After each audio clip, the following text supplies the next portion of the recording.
The wrench slipped from Daniel Cole's hand and clattered against the concrete floor the second Vivian Ashford's voice cut through the garage like a blade. "You're joking, right? $200 for tightening a bolt?" She stood in the open bay door with the afternoon light behind her, a navy blue blazer creased from 3 back-to-back meetings, her phone still glowing with an unanswered email from the board. Daniel wiped his hands on a rag that had seen better decades and met her eyes without flinching, which annoyed her more than if he had apologized. "It's $199, and it's not just a bolt. Your serpentine belt tensioner was seizing. If you'd driven another 10 miles, you'd have lost power steering on the highway." He said it plainly, the way a man says something he has explained 100 times before and has stopped expecting anyone to believe him on the first try. Vivian's jaw tightened.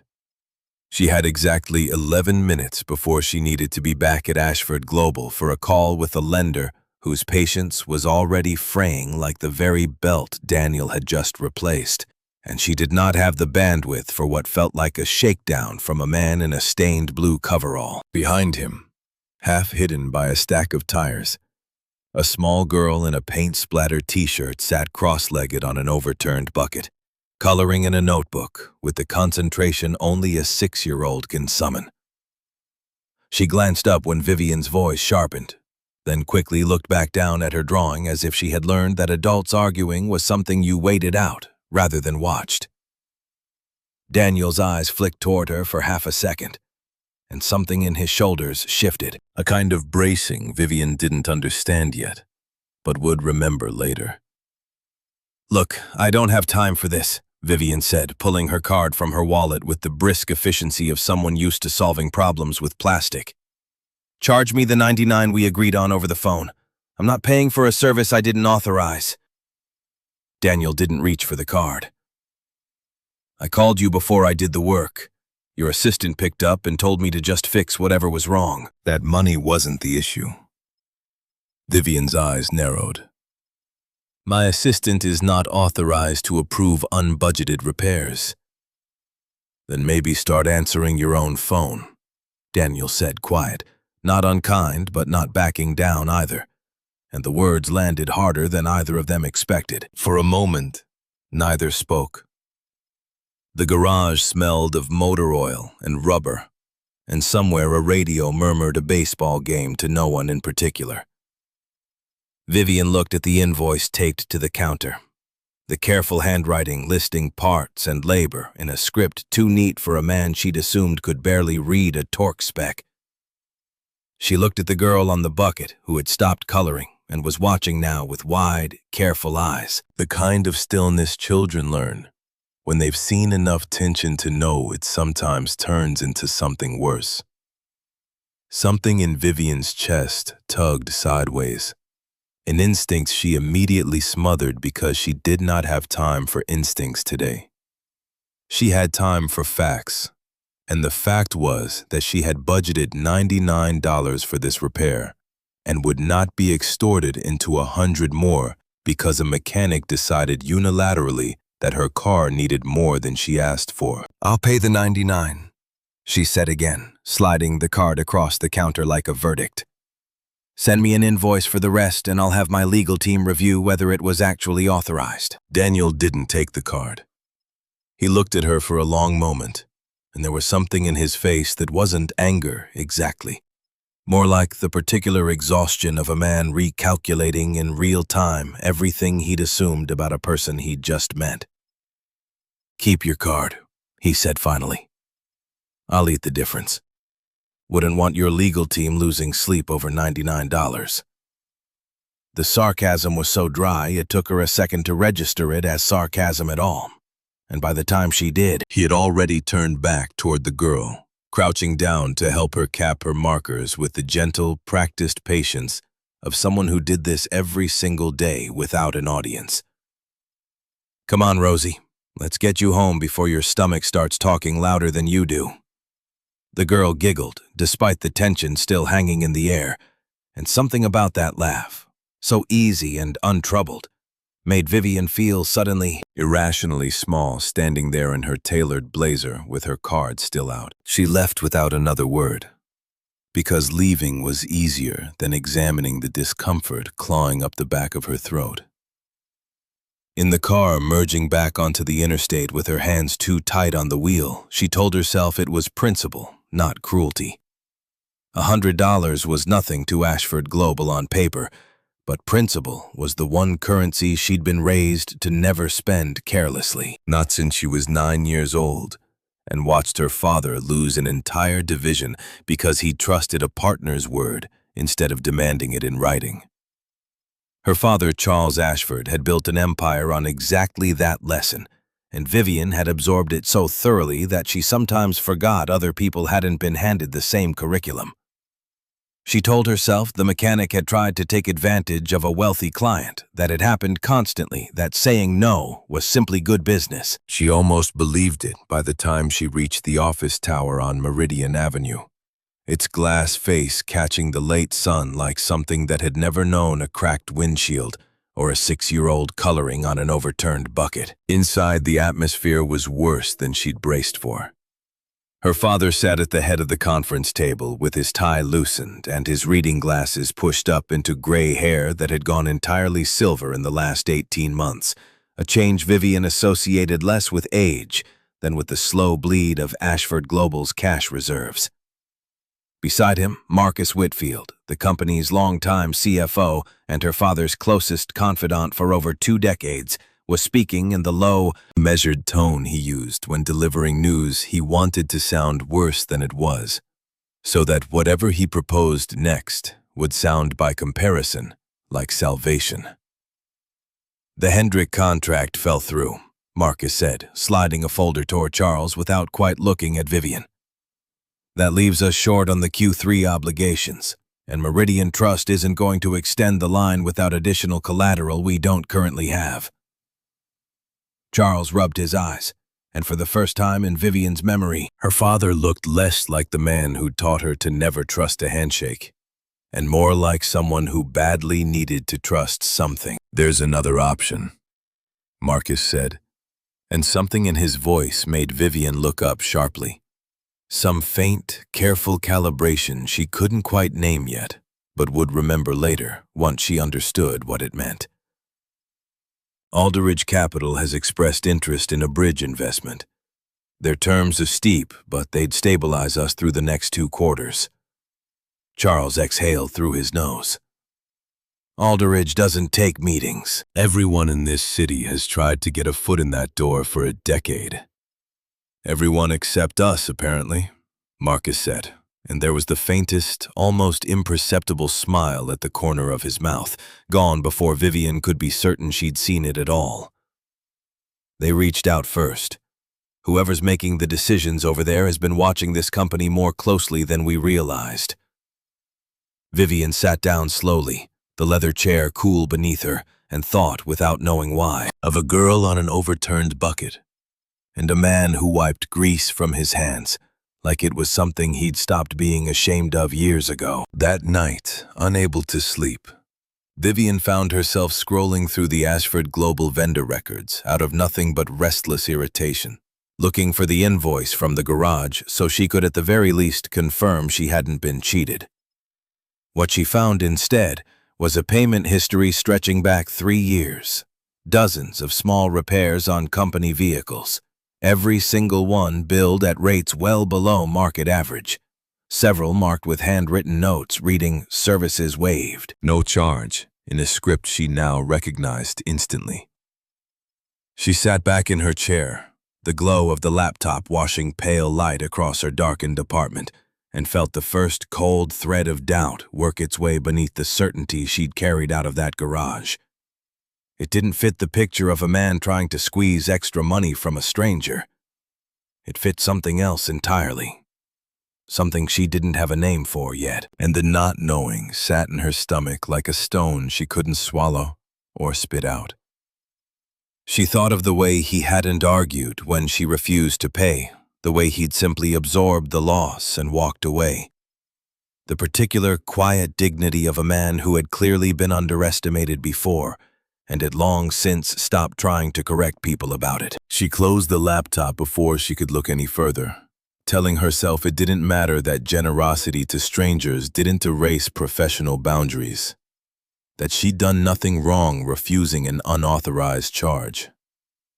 But sleep didn't come easily, and somewhere in the gray hour before dawn, she found herself remembering the exact color of the little girl's eyes when she'd looked up mid-argument, wide and careful, and far too used to watching adults decide in real time whether the people around them deserved kindness or not.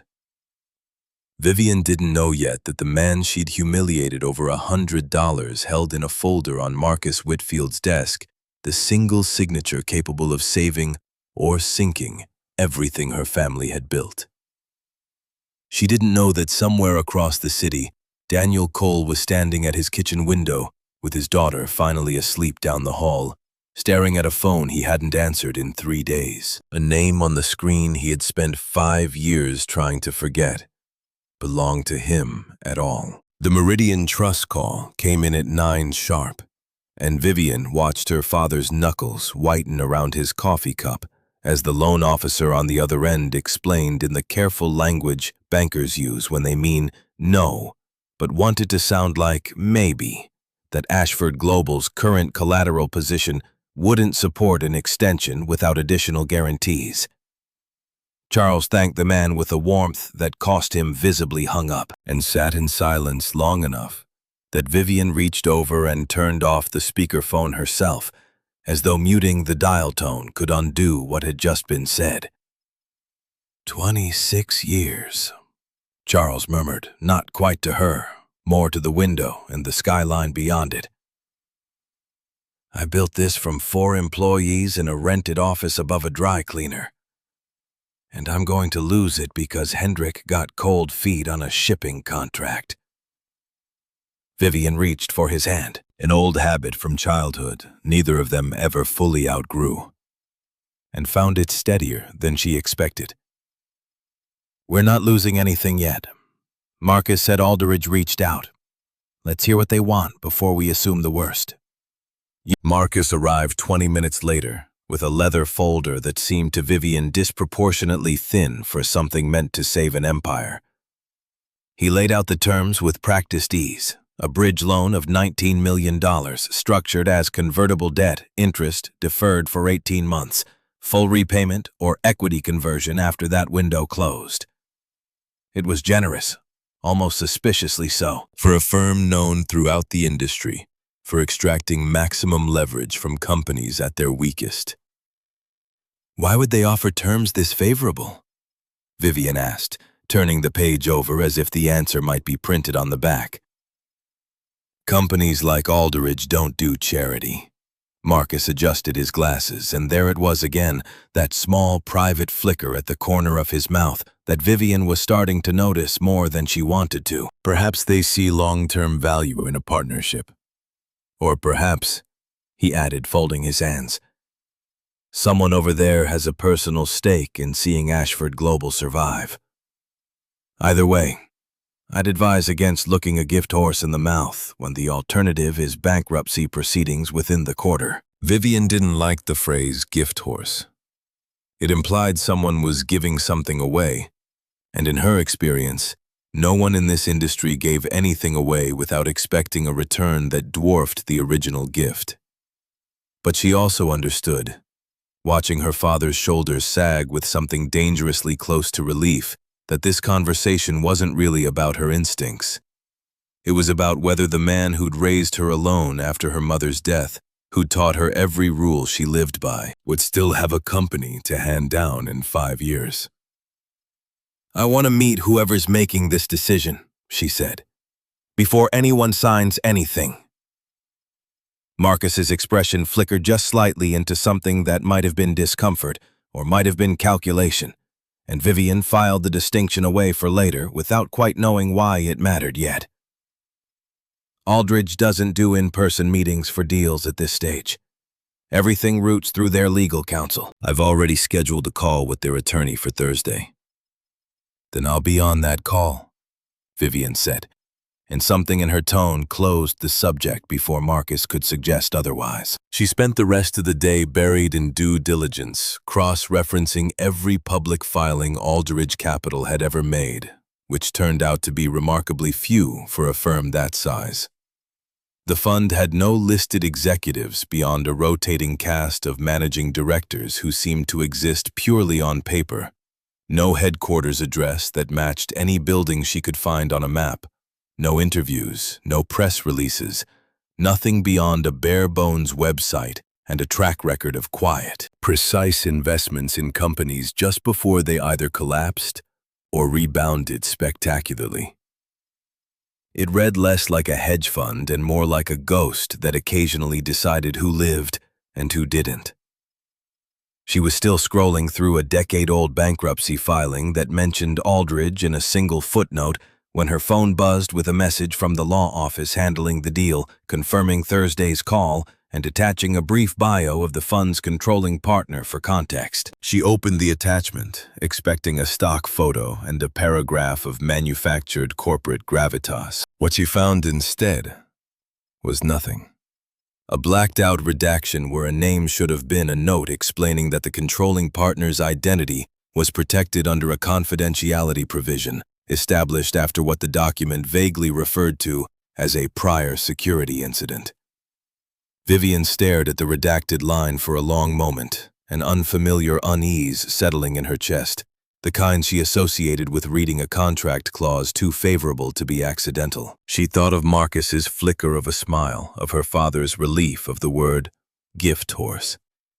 And beneath all of it, unbidden and unwelcome, she thought again of grease-stained hands and a girl on an overturned bucket, and the particular quiet of a man who absorbed loss without complaint because he'd apparently decided long ago that complaining changed nothing. She almost didn't go back to the garage.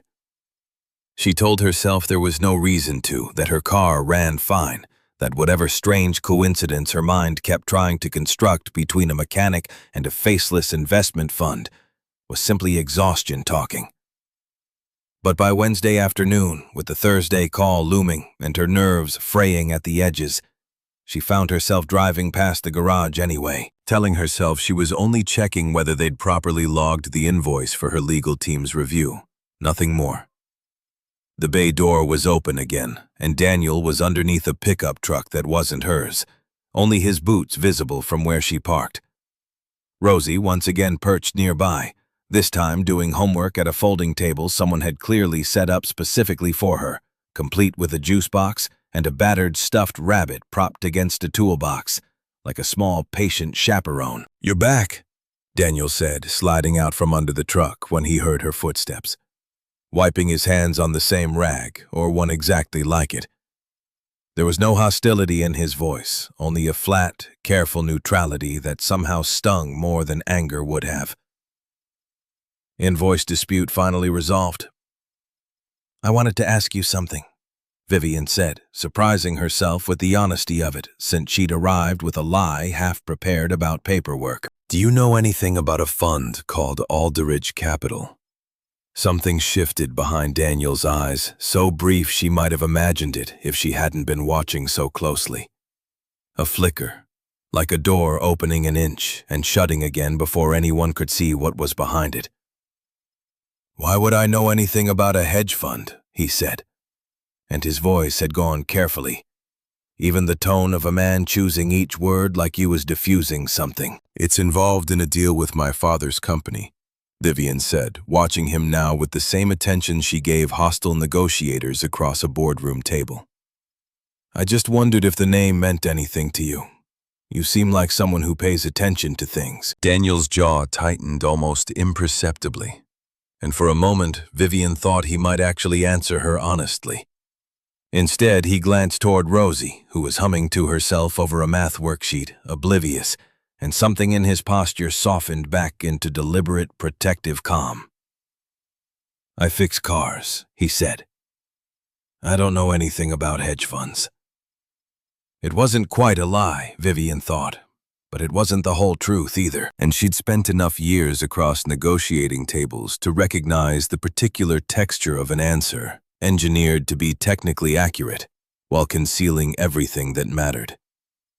She almost pushed further, almost asked why a man who fixed cars for a living wrote invoices in handwriting that belonged in a boarding school penmanship class, why his silence had the weight of practice rather than ignorance, why the ordinary word Aldridge had passed across his face like a shadow crossing water. But Rosie looked up just then, holding out her worksheet, with the proud, uncomplicated joy of a child who'd finished her homework early. And whatever Vivian had been about to say dissolved in the face of that small, unguarded moment. "Daddy, can we get pizza tonight since I did all my times tables?" Rosie asked, and Daniel's entire face changed, the wariness dissolving into something so unguarded and warm that Vivian felt absurdly like an intruder on something private. "We'll see, Munchkin. Depends how many trucks decide to break down between now and 6. He ruffled her hair, and Rosie giggled and went back to her worksheet. And Vivian stood there a moment longer than she should have, watching a man she'd humiliated over $100 2 days earlier fold himself so completely and gently around his daughter's small joys that it was hard to reconcile with the version of him she'd walked in ready to distrust. "I should go," Vivian said finally, and Daniel nodded once, already turning back toward the truck, already closing whatever door had briefly cracked open between them. Driving away, Vivian found herself replaying the conversation obsessively, turning over every word for the seam where the lie had been sewn in. It wasn't proof of anything, she told herself. Plenty of people flinched at the mention of hedge funds, especially people who worked with their hands for a living and had likely been condescended to by finance types their entire careers. But she couldn't shake the specific quality of his reaction, the practiced neutrality, the way he'd protected the moment for Rosie's sake rather than his own, as though whatever he was hiding mattered less to him than whatever it might cost his daughter if it came out. She thought of her father's silvering hair and his tired relief at $19 million appearing from nowhere with terms too generous to make sense. And she thought with a chill she couldn't quite justify yet that maybe gift horses came with mouths after all, and maybe someone in this story already knew exactly what was inside hers. That evening, back at her apartment, Vivian opened her laptop again, this time searching not Aldridge Capital, but the more obscure trail beneath it. Court records, old business registrations, anything that might connect a redacted name to a real one. 2 hours in, buried in a decade-old filing related to a defunct venture called Coalfield Holdings, she found a single reference to a man named Daniel Coleman Aldridge, listed as a beneficiary in a trust dissolution, following what the document described only as a catastrophic loss of company leadership in a private aviation incident 5 years prior. The name Coleman snagged in her memory like a hook catching fabric, and she sat very still in the blue light of her screen, feeling the shape of something enormous and unspoken begin slowly to take form at the edges of her understanding. Still incomplete, still unconfirmed, but no longer entirely invisible. Vivian didn't sleep that night. Not really. She sat at her kitchen table with the laptop open until 2 in the morning, tracing the thread of Coalfield Holdings through every public record she could find, watching a picture assemble itself piece by piece like a puzzle missing half its edges. Coalfield Holdings, she learned, had been the private umbrella under which Aldridge Capital originally operated before rebranding a decade ago, back when its founder, Richard Aldridge, had still been alive, and giving the occasional guarded interview to financial trade publications. Richard had died in a private plane crash 5 years prior, along with his wife, leaving behind a single son who had, according to the sparse trail of records, simply vanished from public life afterward. No interviews, no LinkedIn, no wedding announcement, no obituary mentions beyond the initial coverage of the crash itself. A man who had been raised to inherit one of the most quietly powerful funds in the country had disappeared so thoroughly that even Vivian, with every database her legal team had access to, could find almost nothing of him past the age of 26. Almost nothing except a single line in a property registration 3 years old for a small rental unit above a hardware store co-signed by a Daniel Cole. She closed the laptop before dawn, not because she'd found certainty, but because she'd found enough uncertainty to make her hands shake. And she didn't trust herself to draw the final line between Daniel Coleman Aldridge and the man with grease under his fingernails who called his daughter Munchkin. It felt too enormous, too neat in some ways, and too impossible in others.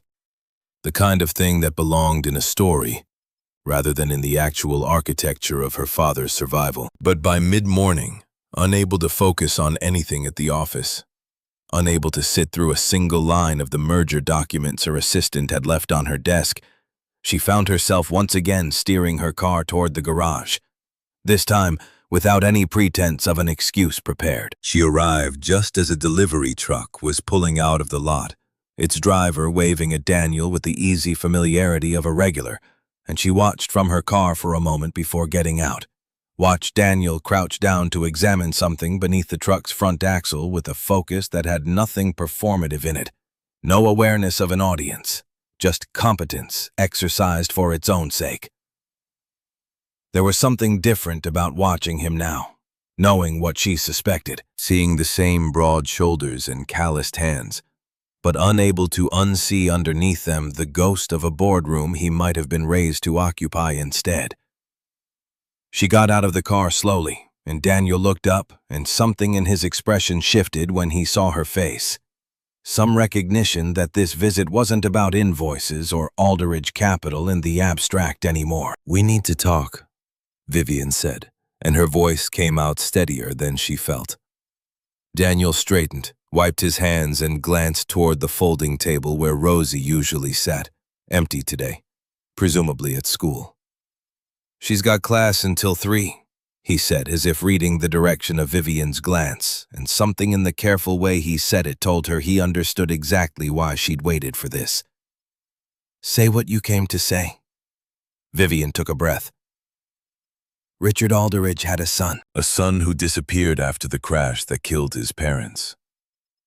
I found a property record with the name Daniel Cole on it, co-signed the same year Aldridge Capital rebranded away from Coalfield Holdings." She watched his face as she spoke, watched the careful stillness settle over him like a man bracing for impact he'd long expected but never stopped dreading. "I'm not asking you to confirm anything," she added, quieter now. "I'm asking you to tell me the truth." "Because my father's company is about to sign a contract with your fund, and I refuse to walk him into something I don't understand." For a long moment, Daniel said nothing, and the silence stretched thin enough that Vivian could hear the distant hum of traffic and the tick of a cooling engine somewhere in the bay behind him. When he finally spoke, his voice had lost the flat neutrality she'd grown used to, replaced by something raw, older. "My father built that fund from nothing, the way people build things when they're terrified of ending up with nothing again," he said, leaning back against the workbench, like the weight of the words needed somewhere to rest. "He taught me everything about it since I could walk. I was supposed to take over when I turned 30. Instead, I got a phone call at 2 in the morning telling me both my parents were dead, and within a month, people who'd smiled at me my entire childhood were suddenly circling the estate like vultures, trying to get me to sign things I didn't understand, trying to marry me off to daughters of board members before the funeral flowers had even wilted." His jaw tightened. "I realized pretty fast that nobody around me saw a grieving son. They saw a controlling stake in a fund worth more than most small countries' GDP, walking around in a suit that fit too well." Vivian said nothing, letting him continue, aware that interrupting now would close something that had taken enormous effort to open. "I signed control of daily operations over to a board of trustees, kept my ownership stake structured so nobody could touch it without my signature. And I left," Daniel said. "I changed my name legally, moved somewhere nobody would think to look." And I learned how to fix engines because it was the first thing in years that made sense with my hands instead of my inheritance. Rosie's mother left not long after that, when she realized the man she married didn't come with the fortune anymore, just the name and a garage and a kid on the way. His voice didn't crack exactly, but something in it thinned, worn down by a story he'd clearly never told anyone in this city before. So yeah, I know Aldridge Capital better than anyone. I still make the final call on anything over a certain threshold, even from here. Even hiding behind lawyers who don't know my face. Your father's loan crossed my desk 3 weeks ago. The confession landed heavier than Vivian expected. And for a moment, she simply stood there, recalibrating everything she thought she understood about the man in front of her, about the $100, about the invoice she'd refused to pay, while he stood there absorbing the loss like it was nothing. Because to him, quite literally, it was. "You approved the deal," she said slowly, "knowing who I was."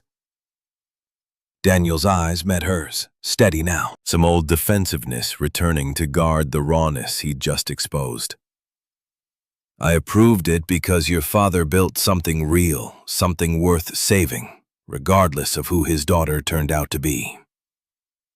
The unspoken addition hung between them anyway, regardless of how she'd treated the man delivering that salvation, and Vivian felt heat rise in her face, not entirely from embarrassment. "Why didn't you say something?" she asked. "The day I refused to pay you. You could have told me exactly who you were and watched me choke on it." Something almost like a smile ghosted across Daniel's mouth, bitter and brief. "Because I've spent 5 years being valued for a name instead of anything I actually do or say or believe," he said. "I wanted to see just once whether a person would treat me with basic decency without knowing there was a fortune attached to being nice to me. You didn't." The words weren't cruel exactly, just plain delivered without heat, which somehow made them land harder than if he'd shouted. Vivian felt something crack open in her chest, an old certainty she'd carried since childhood, the belief that principle justified any coldness, so long as the coldness was correctly applied. "I judged you the second I saw the coveralls," she admitted quietly, the words costing her more than she expected. "I didn't even really listen to what you told me about the belt tensioner. I just assumed you were trying to take advantage." Daniel studied her for a moment, something shifting behind his eyes that wasn't quite forgiveness, but wasn't quite condemnation either. "Most people do," he said. "I stopped being surprised by it a long time ago. Doesn't mean it doesn't land."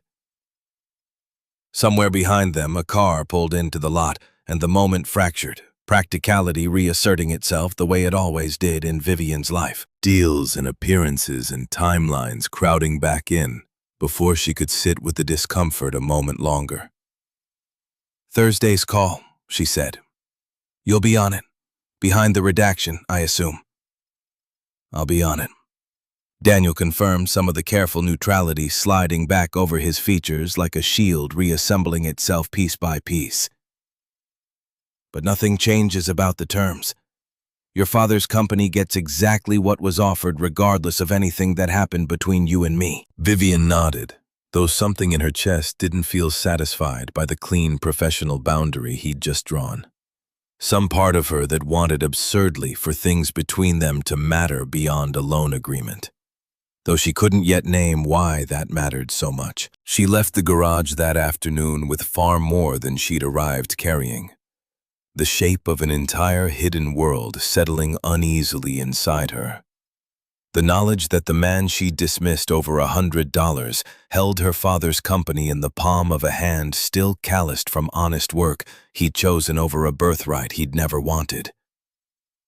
Driving home, she thought of Rosie's easy laughter and Daniel's careful tenderness toward her, and she thought with a discomfort she couldn't fully explain that whatever she'd broken by underestimating him wasn't going to be fixed by an apology alone. Some things she was beginning to understand required more than words to repair. And somewhere beneath the fear of losing her father's company entirely, a new and unfamiliar fear had begun to take root. The fear of having already lost something she hadn't known she wanted until the moment it slipped from her grasp. Thursday morning arrived with a gray sky pressing low over the city, and Vivian sat in the Ashford Global Conference Room 20 minutes before the scheduled call, watching her father read through the loan documents one final time with the particular thoroughness of a man who had learned the hard way that comfort was the first thing predators offered before they took everything else. Marcus sat across from them, his laptop open, his posture radiating the calm confidence of a man who believed the hardest part was already behind them. Vivian said nothing about what she'd learned at the garage. She had turned the decision over a dozen times in the sleepless hour since Tuesday, weighing her father's right to know against Daniel's clearly desperate need for the secret to remain his own. And in the end, she had chosen silence, telling herself it was Daniel's story to reveal, not hers to spend.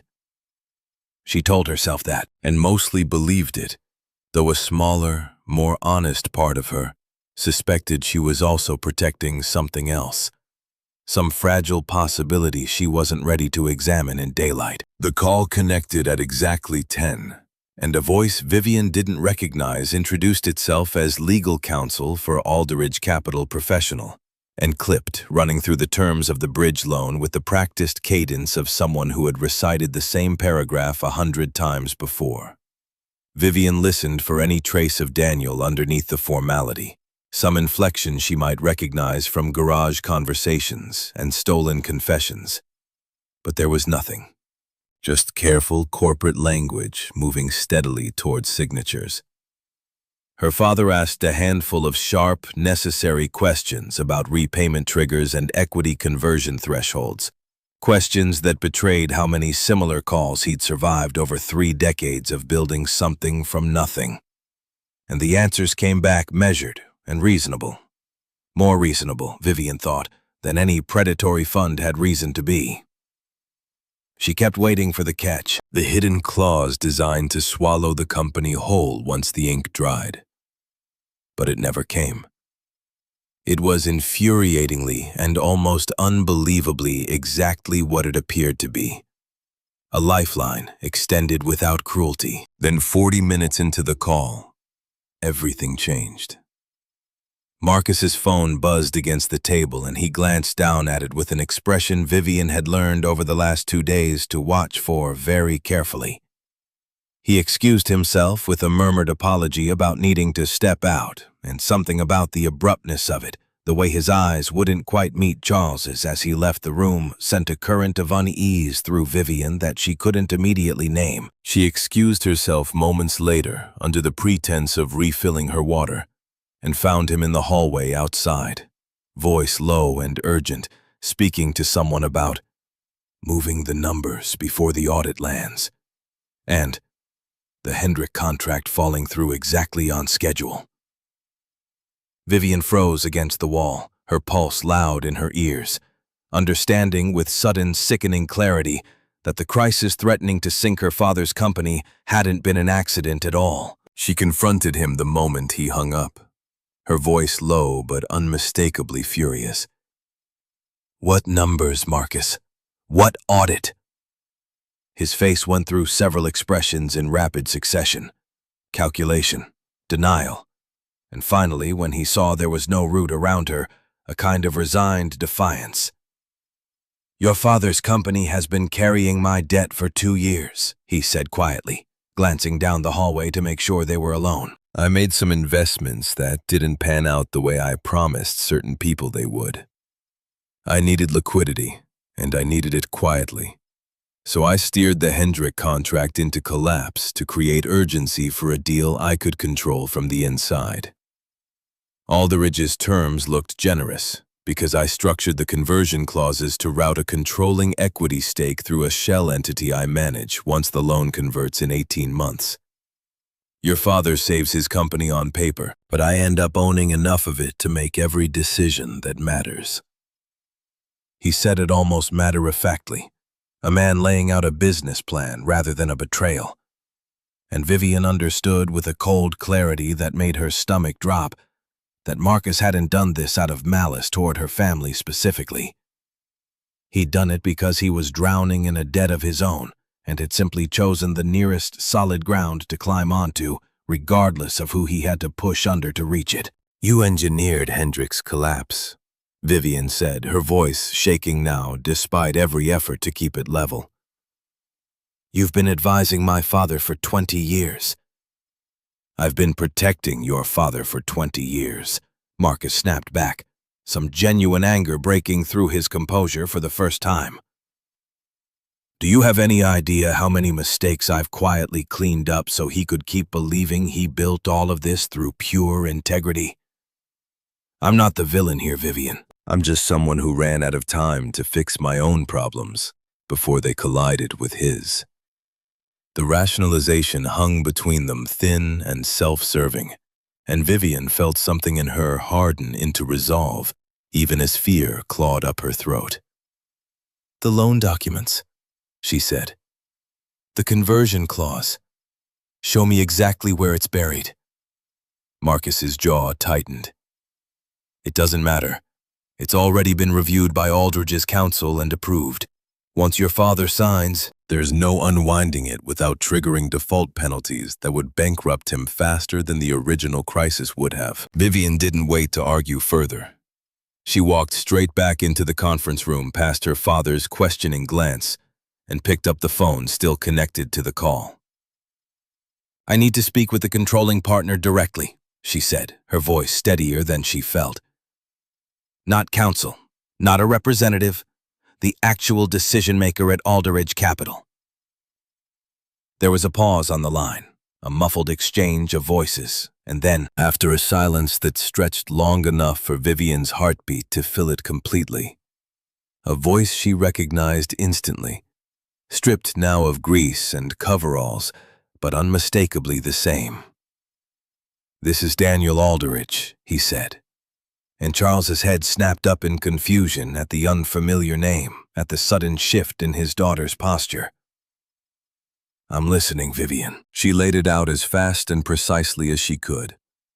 The shell entity, the engineered collapse of the Hendrik contract, the conversion clause designed to strip control from her father the moment 18 months passed. Watching her father's face drain of color as the pieces assembled themselves in real time. When she finished, there was a long silence on the line. And then Daniel's voice returned, quieter, harder than she'd heard it before. "Send me the specific clause number," he said, "and get Marcus Whitfield back in that room. Don't let him leave the building." Within minutes, security had intercepted Marcus at the elevator, and within the hour, Aldridge's actual legal team, not the redacted proxy voice from before, but real attorneys, dispatched at Daniel's direct order, arrived to comb through every clause Marcus had quietly inserted into the agreement over the preceding weeks. It took most of the afternoon to untangle it fully. The shell entity traced back through 3 layers of holding companies to an account Marcus had opened under his late wife's maiden name. The conversion clause rewritten on the spot to remove any mechanism for hostile control. The entire structure of the deal stripped down and rebuilt in real time under Daniel's direct instruction, delivered not from a boardroom, but Vivian would later learn, from the floor of his garage, phone wedged between his shoulder and ear, while Rosie did homework 12 feet away. By early evening, Charles Ashford sat across from his daughter in a conference room gone quiet with exhaustion, staring at a corrected set of documents that finally matched what he'd been promised from the beginning. 20 years, he said softly, more to himself than to her. 20 years I trusted that man with everything, and he was bleeding us dry to cover his own mistakes. Vivian reached for his hand again, the same old instinct, except this time, it was her steadying him rather than the reverse. "It's over now," she said, though she understood even as she said it that some wounds didn't close simply because the immediate danger had passed. The deal is clean. Alderidge is honoring the original terms. No hidden clauses, no hostile conversion. Charles studied her for a long moment, something shifting in his expression, some question forming behind his tired eyes that he didn't voice yet, though Vivian suspected, from the careful way he looked at her, that he'd already begun to guess at the shape of something larger unfolding beneath the surface of the crisis they'd just survived. That night, long after her father had gone home, and the office had emptied into silence, Vivian found Daniel waiting outside Ashford Global's glass doors. Not in coveralls this time, but in a plain gray sweater, hands in his pockets, looking like a man standing at the edge of a decision he'd been circling for years. "You could have let it happen," Vivian said, stepping out into the cool evening air.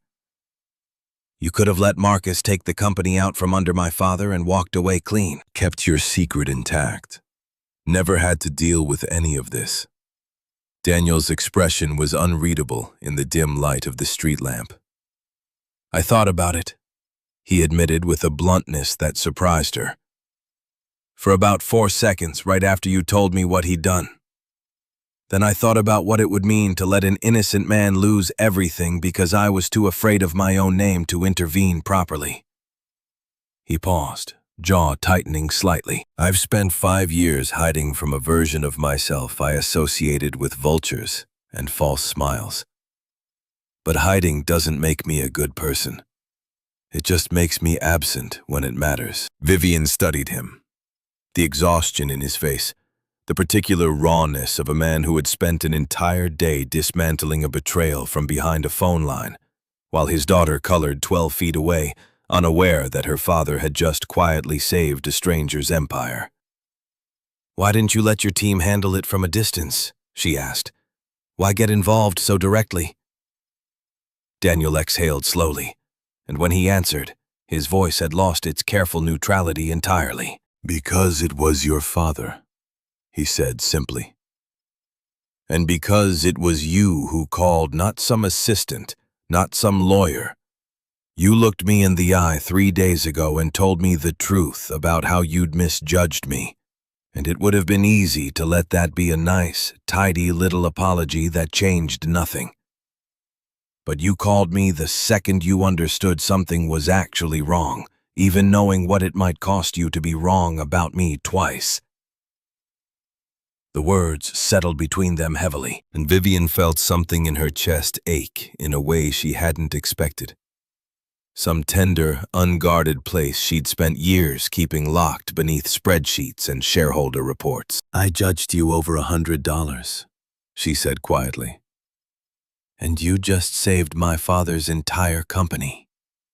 Daniel's mouth curved not quite a smile, something more tired and more honest than that. "Money was never really the point, Vivian. Not the $100, not the 19 million. The point was always whether people treat each other decently when there's nothing obvious to gain from it." He looked at her for a long moment, something unresolved and searching in his gaze. And Vivian understood, standing there in the cooling evening air outside the glass tower her father had built from nothing, that whatever came next between them would require more than an apology, more than a corrected contract, more than the tidy resolution of a business crisis. It would require her to prove through something other than words that she had actually changed, and she wasn't yet certain she knew how. The morning after the corrected loan documents were signed, Marcus Whitfield's resignation letter arrived on Charles Ashford's desk before 8, terse and unapologetic. More a formality than an admission. But by then the forensic accountants Daniel had quietly dispatched overnight had already assembled enough documentation to make any pretense of quiet departure meaningless. Charles read through the findings in silence at the head of the conference table, the same table where he'd sat 2 days earlier, believing his oldest friend was helping him survive, rather than dismantling him piece by piece. And when he finally looked up, his eyes were dry, but his voice carried a weight Vivian had never heard in it before. 20 years, he said again, the words worn smooth from repetition. I taught you to never trust a handshake without paper behind it, and I forgot to apply the lesson to the man who taught it to me. Vivian sat beside him, watching the particular grief of a person losing not a friendship, but an entire architecture of trust he'd built his adult life upon. And she understood more clearly than she had in years why her father had raised her the way he had. Why every rule she'd absorbed as coldness had actually been armor forged from exactly this kind of loss suffered once before and never fully healed. "The company's stable," she told him gently, sliding the corrected documents toward him. "Aldridge's terms hold as originally structured. No hostile conversion, no hidden equity transfer. We have 18 months of runway and a real path to recovery." Charles nodded slowly, processing it the way a man processes news that arrives too late to feel like triumph, only like survival. "And the fund's controlling partner," he said, glancing at her with an expression that suggested he'd already put together more than she'd told him directly. "The one who apparently intervened personally, rather than letting his legal team handle it from a comfortable distance. You know him." It wasn't quite a question, and Vivian didn't insult her father by pretending otherwise. "I do," she said simply. "It's complicated." Charles studied her for a long moment, something almost gentle working its way into his tired face. "Everything worth having usually is," he said, and turned back to the documents, leaving the rest unspoken between them, with the particular tact of a man who trusted his daughter enough not to demand every detail before she was ready to give it. Vivian spent the following days in a strange, suspended state. The crisis resolved, but something else entirely unresolved beneath it. Some question about Daniel and what she owed him beyond gratitude, that she turned over constantly without landing anywhere solid. She thought about driving to the garage a dozen times and talked herself out of it a dozen more, aware that showing up again with nothing but her own need to see him would look to anyone watching exactly like the kind of self-interested gesture she was trying to prove she'd moved beyond. Instead, she did something that surprised even her, spending an entire weekend combing through Ashford Global's outdated vendor policies, the ones that allowed underpaid contractors and small vendors to be squeezed on invoices the same way she'd nearly squeezed Daniel over $100. Rewriting the entire framework from the ground up so that no assistant, no accounting department, no future version of herself would ever again treat a person's labor as negotiable simply because the company held more leverage. It wasn't a grand gesture. It wasn't designed to be seen by anyone, least of all Daniel. But it was the first thing she'd done in years, purely because it was right, without calculating what it might earn her in return. And something in that quiet, unwitnessed labor felt like the actual beginning of the change she wanted to prove was real. She finally went back to the garage on a Saturday morning, nearly 2 weeks after the loan closed, not with an excuse prepared, not with paperwork or pretense, just herself, standing in the same bay doorway where she'd first refused to pay him $100. Daniel was underneath a different truck this time, and Rosie sat at her folding table with a new coloring book, looking up when Vivian's shadow crossed the threshold with the same wide, careful eyes from that first afternoon, though there was less caution in them now, more simple curiosity. "You're the lady from before," Rosie said matter-of-factly, setting down her crayon. "The one who was mad about money." Vivian felt heat rise in her face, but she crouched down anyway, meeting the girl at eye level the way she suspected Daniel always did. "I was mad," she admitted. "And I was wrong to be. I'm sorry I was rude to your dad in front of you. That wasn't fair to either of you." Rosie considered this with the grave seriousness only children can summon for adult apologies, then shrugged and held up her coloring book. "It's okay. Daddy says everybody makes mistakes if they're being honest about it. Do you want to see my dinosaur? I gave him purple spots because regular dinosaurs are boring. By the time Daniel slid out from under the truck and saw Vivian sitting cross-legged beside his daughter, discussing the relative merits of purple versus green-spotted dinosaurs with an intensity that would have shocked her board of directors, something in his face shifted into an expression she hadn't seen from him before. Something unguarded and faintly stunned. "I didn't expect to see you here again," he said, wiping his hands, though this time the gesture seemed less like habit and more like something to occupy his hands while he figured out what to say next. "I wasn't sure I should come," Vivian admitted, standing, brushing off her jeans, dressed today in nothing resembling the tailored armor she wore to the office, a choice she'd made deliberately, though she hadn't examined why until this exact moment. "I didn't want it to look like I was here because you saved my father's company." "I wanted it to be separate from that." Daniel studied her, something searching in his gaze. "And why are you here?" Vivian took a breath, aware that the honest answer required more vulnerability than she'd allowed herself in longer than she could remember. "Because I've spent 2 weeks thinking about the fact that I judged an entire person based on the state of his hands and the invoice he handed me. And I got it catastrophically wrong. And instead of just apologizing and moving on, I wanted to actually do something about it. I rewrote our vendor policy this weekend, so no contractor gets treated the way I treated you. It's not much. It's not going to undo anything. But I wanted you to know it happened, and I wanted you to know it wasn't for the company's benefit or the deal's benefit. It was because I kept thinking about how easily I dismissed you, and I didn't want to be a person who does that anymore."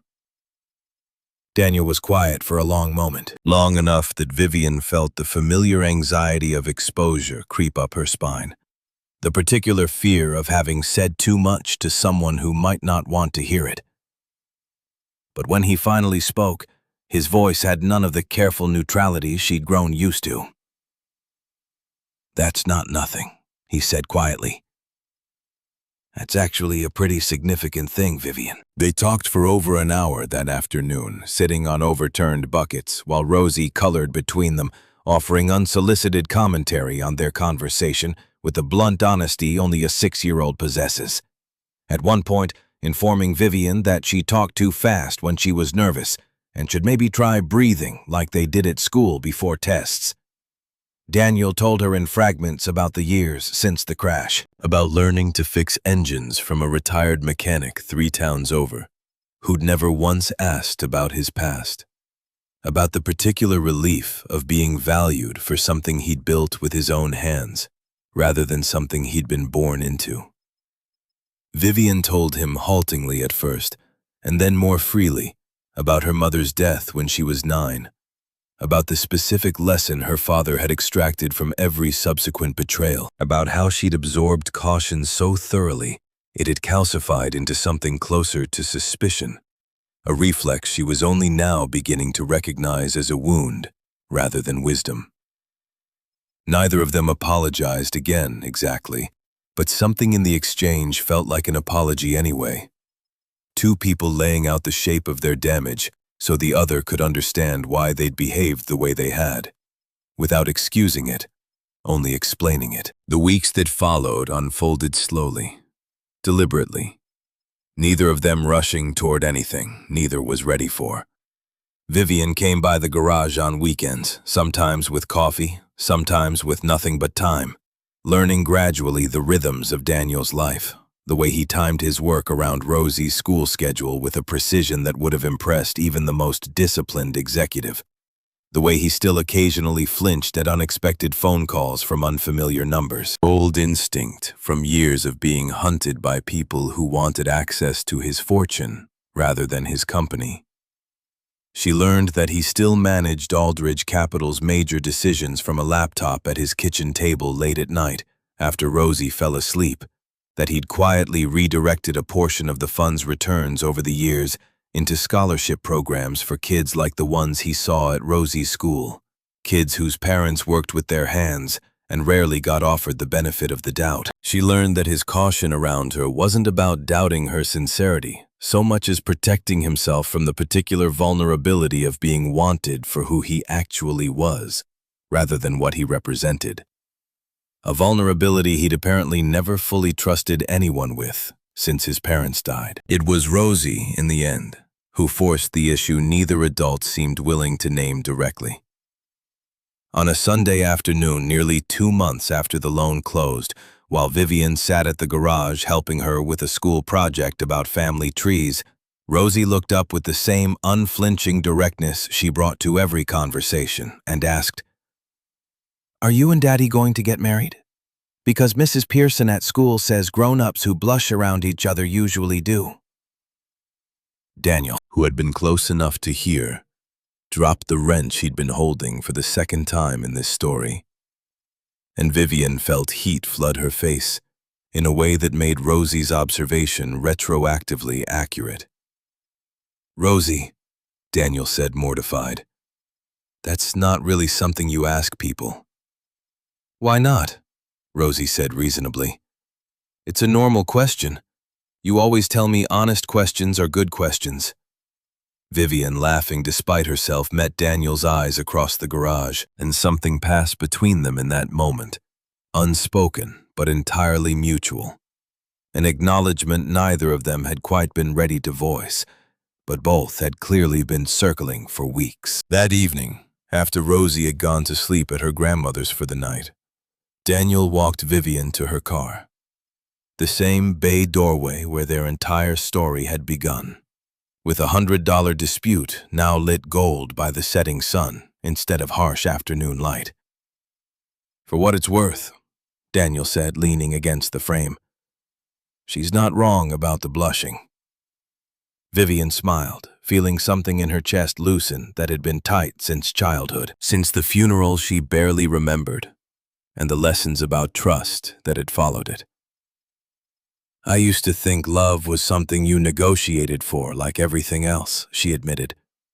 "Terms and conditions and collateral, making sure you never gave more than you were guaranteed to get back.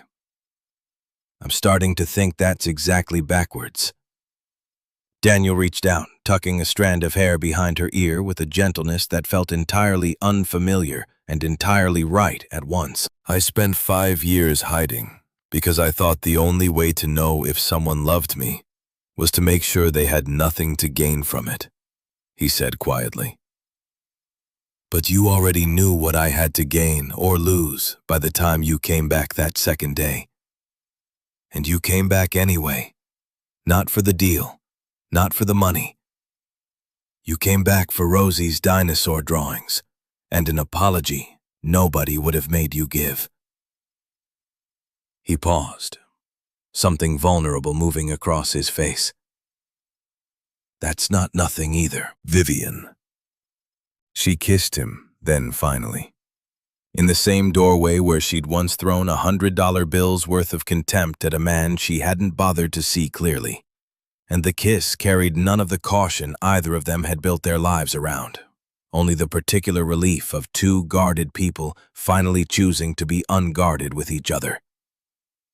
When they broke apart, Daniel rested his forehead against hers, breathing out something between a laugh and a sigh. "Your father's going to have questions," he said, "about the man who almost let his company go under before saving it, who turns out to also be the man dating his daughter." Vivian laughed, the sound easy and unfamiliar in its lightness. "My father spent 20 years trusting the wrong person completely, and 1 week distrusting the right person completely," she said. "I think he's earned the right to be confused for a little while, before he figures out you're actually one of the good ones." 3 months later, Ashford Global posted its first profitable quarter in over 2 years. The corrected loan terms exactly as generous as promised. Charles Ashford slowly rebuilding trust in his own judgment, with the patient help of a daughter who no longer measured worth by collateral or credentials. Marcus Whitfield faced fraud charges quietly, without the public spectacle either. Ashford wanted the matter resolved through restitution and consequence rather than headlines, a decision Vivian made deliberately. understanding now that justice didn't require humiliation to be real. Daniel Aldridge remained in every practical sense Daniel Cole, still fixing engines most days, still picking Rosie up from school in a truck that had definitely seen better decades, though he'd begun slowly and on his own terms reconnecting with a version of his inheritance he'd once fled entirely, using the fund's resources more visibly now to support the kind of families who'd never once had $100 refused to them by someone who could easily afford otherwise. On a warm evening in early autumn, Vivian sat on the front step of Daniel's small house, Rosie curled against her side, working through a new coloring book. Purple-spotted dinosaurs, now a running theme in her artistic repertoire, while Daniel grilled something simple in the backyard, humming along to a radio playing a game no one was actually watching. It was nothing like the life she'd once imagined for herself. No galas, no board approvals, no negotiations measured in tens of millions. Just a folding chair, a plate of imperfect burgers, and a small girl explaining with great seriousness why this particular dinosaur needed a superhero cape in addition to its spots. Vivian thought watching Daniel glance over at them both with an expression of uncomplicated contentment she suspected he'd spent years believing he'd never get to feel again, that her father had taught her many true things about trust and collateral and the cost of believing too easily. But he'd never taught her this: the particular unguarded richness of being valued by someone who'd once had every reason to expect nothing decent from her at all, and had chosen, despite that, to let her prove him wrong. Later that night, after Rosie had fallen asleep, and the two of them sat together on the porch steps under a sky finally clearing of clouds, Daniel took Vivian's hand, turning it over in his own calloused one, tracing the line where $100 bill had once passed uselessly between them. "You know," he said, "I never actually spent that $100 you refused to pay. Kept it folded in my toolbox this whole time." Vivian raised an eyebrow. "Why?" Daniel smiled, something soft and a little rueful in it. "Guess I wanted a reminder that the things worth the most rarely announce themselves with the right price tag the first time around." Vivian leaned her head against his shoulder, watching the last of the evening light fade over rooftops that held no boardrooms, no glass towers, nothing but the quiet, unremarkable richness of a life built honestly, one small decency at a time, and understood, with a certainty steadier than any contract she'd ever signed, that she had finally found something worth more than every dollar her family had ever counted, worth infinitely more than the 19 million that had first brought two broken, guarded people close enough to recognize each other's worth.